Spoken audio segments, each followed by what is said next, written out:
दोस्तों, भोजपुरी इंडस्ट्री में लगभग 59 साल से फिल्में बन रही हैं, पर भोजपुरी फिल्मों को वो सम्मान नहीं मिल पाया जो कि बाकी भाषाओं की फिल्मों को मिला है। जिसका कारण भोजपुरी के एक्टर और सिंगर्स हैं, जिन्होंने भोजपुरी में मेडियोकर फिल्में और डबल मीनिंग गाने बनाकर भोजपुरी को एक निचले स्तर पर ला दिया, जिसके कारण भोजपुरी भाषी लोगों ने भी भोजपुरी फिल्में देखना बंद कर दिया। आज मुश्किल से भोजपुरी फिल्में 1 से 2 करोड़ कमा पाती हैं। ऐसे समय में जब भोजपुरी फिल्में मुश्किल से अपना बजट रिकवर कर पा रही हैं, रवि किशन ने एक बहुत बड़ा एक्सपेरिमेंटल दाव खेल दिया। उन्होंने अपनी आगामी फिल्म महादेव के गोरखपुर को पैन इंडिया पर रिलीज करने के लिए अनाउंस कर दिया है, जिससे वो 6 भाषाओं में रिलीज करने वाले हैं, जिनमें भोजपुरी, हिंदी, तमिल, तेलुगु, मलयालम और कन्नड़ होने वाले हैं। इससे बहुत ही बड़े बजट के साथ बनाने जाने वाला है और ये भोजपुरी की सबसे महंगी फिल्म होने वाली है, जिसके मोशन पोस्टर को हाल ही में लॉन्च किया गया है, जिसमें रवि किशन एक डिफरेंट लुक में नजर आ रहे हैं। इस मोशन पोस्टर को देखकर कहीं से भी भोजपुरी फिल्मों का फील नहीं आती।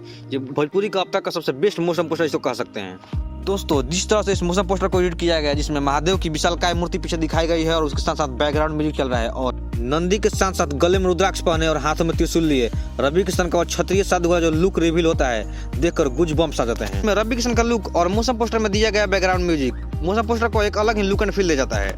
आशा करते हैं कि मोशन पोस्टर की तरह फिल्म का टीजर, ट्रेलर और फिल्म भी अच्छी निकले, जिससे भोजपुरी इंडस्ट्री को एक बहुत बड़ा बूस्ट मिले और भोजपुरी इंडस्ट्री में भी अच्छी अच्छी फिल्में बने। अगर ये फिल्म अच्छी निकली और बॉक्स ऑफिस पर हिट रही तो ये भोजपुरी फिल्मों के लिए एक बहुत बड़ा दरवाजा खोल देगी, जिससे और भी अच्छी अच्छी भोजपुरी फिल्में बनने लगेंगी और भोजपुरी पर लगा अश्लीलता का धब्बा भी हट जाएगा और भोजपुरी एक नए मुकाम पे भी पहुंच सकती है। दोस्तों, वीडियो पसंद है तो वीडियो जरूर लाइक कीजिएगा और चैनल को सब्सक्राइब कर लीजिएगा।